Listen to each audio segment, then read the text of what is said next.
Yeah, you all know what this is from, right? I mean, I've been warned. It's like one of the other few things people have told me about, and I've caught on to, and I said, oh, maybe they'll work it in a smart way, or a really clever way, or a way that's not so cliched and contrived, but no. Love triangle! Fucking love triangle! I hate love triangles! They are so... they're just a distraction. They delay what we all know is gonna happen. The only time it can ever work, in my opinion, I shouldn't say that, but the only time I have seen it work is in comedy. When it's played for laughs, I think it's very, very funny. But when it's played like, no, this is serious drama. And once again, we got Korra acting like a dumbass. At the very end, she's gonna realize her problem, and I'm just sick of this formula. Come on! You know, and the the episode before, a few episodes before, we got this build-up with, with Amon, who's going to, like, destroy the benders. They can take away bending power and stuff, and he has the big confrontation with her, saying, you're gonna be the last to go down, and she confronted her fear and saw that she was afraid, and wow, what's next? Let's just go to that one room where they bend challenge, where they fight each other, and that's gonna be the episode. And they're moving up, like, in the championships and stuff. Can't they get a different room? Can't they get a new design?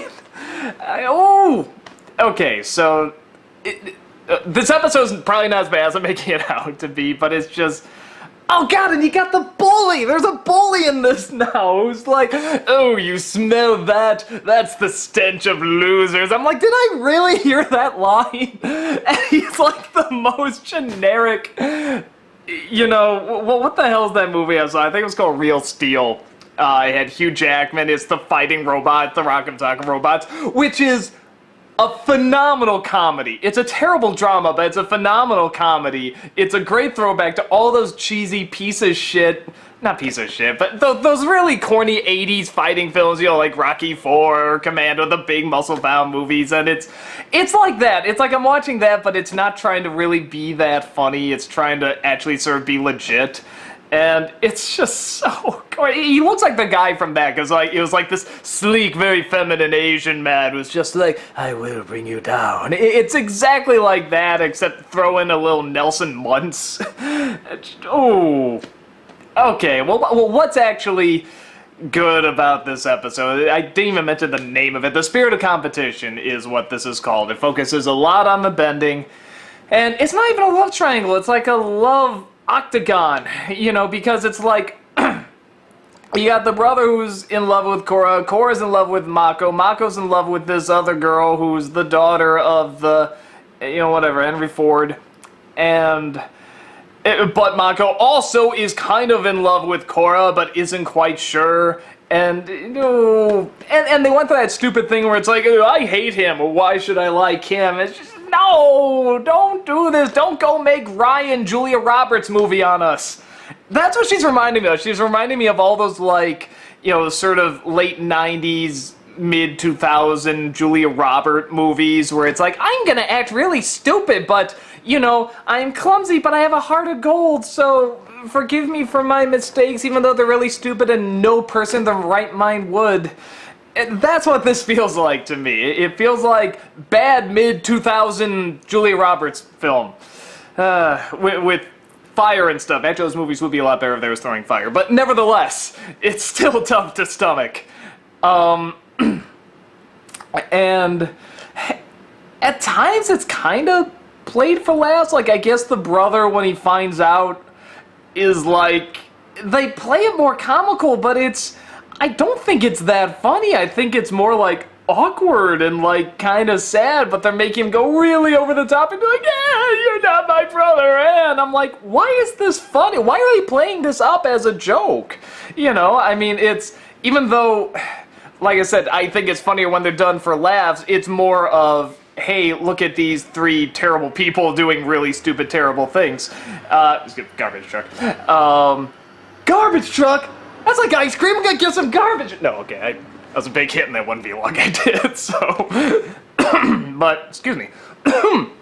Cough, cough. So, yeah, so you got this love triangle going on. At the end, they kind of come to a resolution-ish in this one episode, which I guess, give them credit, I like that they kept it short, but I'm just seeing this formula, and that was something that, like, Avatar, even when it was starting to get a formula, it sort of broke it very quickly. You know, like with the chase aspect, or they find a way to do variations with it, or add something new to it. And this just seems like you got the love triangle, you have the sports cliches, you have that they can't get along and they have to come together at the end, you got the really fast resolution, you have the bullies, it's Mighty Ducks. I'm watching the Avatar version of Mighty Ducks, and I don't want to see that. I want to see the stuff they were building up before, and I want to see new locations. Please, you can still stay in the movie, but give me, even if you're gonna do the competition, which it looks like they're still gonna do, because at the end of this, like, the big cliffhanger is, oh no, those guys are really good, are we gonna win the championship? There's a fucking guy who can take away bending powers as this terrorist, and a badass, awesome villain, and like the big cliffhanger on this one is, oh no, the other team's pretty good. No! But what I was getting to is, even if you're gonna keep it in that damn room, or that damn game, change up the set. I mean, in the, whatever, the big championship or the tournament, make it bigger, add stuff, do something. You're getting some really nice angles, and that's great, but I am tired of looking at the same places. Just, change it up. I mean, that is... And I like the new stuff that they're doing with this. Don't get me wrong. I like that it's okay to keep it in one place, but it's just... change it up. Do something different. You know, just moving the camera angle down here or up here or down here. I mean, it's like, I'm just tired of looking at it. So that's sort of the... Despite everything else, like I said, I'm not the fan of the love triangle or the bully, or, I mean, those are like two things I really, really hate together in one episode, when it's not done for laughs. So, oh god, they even have the guy, like, he comes in, he sees them kissing, he has the flowers, I'm like, oh my god, are you serious? The people who brought us Avatar brought us oh! No! And the other thing too is that I was actually liking the date they were going on with the brother. Again, blanking on the name, and how they were doing the belching contest and stuff. I was actually sort of liking them as a couple, but it looks like they're building up that maybe her and Mako might be the couple, or not. Now he's going back to the other girlfriend that, I don't know, will die or something. Somebody has to die in this. That's usually how it works. But you got him there with, like, the flowers, and they get blown away, and he sees them kiss. I'm just like, God, talk about Pearl Harbor soap opera-ish bullshit. And it's because it started off with him just saying, Korra, I just don't feel that way when she confessed. I thought, oh, maybe they're not gonna go that really cliche route that I thought. They sort of built it up like they're going to, but they're not gonna go that route. And then they go that route. They really made it look like they weren't gonna do that, and then they do that. And it's not fun, it's tedious, it's annoying, it's boring, and I'm not a fan. I'm sure everyone was waiting for this vlog where I come out and say, what? No! Well, there you go. What? No! That's my raising and shaking my fist.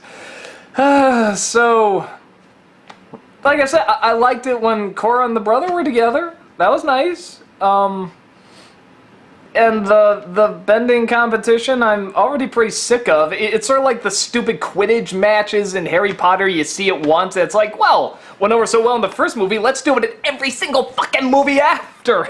And let's change nothing about it. It's the exact same goddamn game every time, except, hey, there's a new character watching. It's just the same thing. So, if you like that sort of sports movie stuff, I mean, it's still well animated and everything, cool, it just bores the sin out of me, so, yeah, there it is, not a fan of this one. and I like most of the changes they're doing, but the one thing I really think is missing is I think they should really start changing up the locations, at the very least how they look. Have them redesigning a place, or changing something up, or maybe like I said, in the Tournament or the championship, like, have them actually add something, dress it up different, or take it to a different room, or just something. I'm just, as pretty and nice as these angles are and the animation is, it's still the same goddamn place, and there's only so long you can look at the same goddamn place for something that's supposed to be action, adventure, fantasy, you know, cool visuals. There's only so long you can look at it, so... And I know it's pointless me saying, do that, because it's done. I'm watching the DVD. But, yeah, that's just... And I know the second season's practically done, so it's pointless to say that, but that's the issues I have with it. So, if you like the sports element, the love triangle, good for you. Not a fan myself. So, yeah, that's about it. I'll see you in the next episode. Probably see more bending there, too.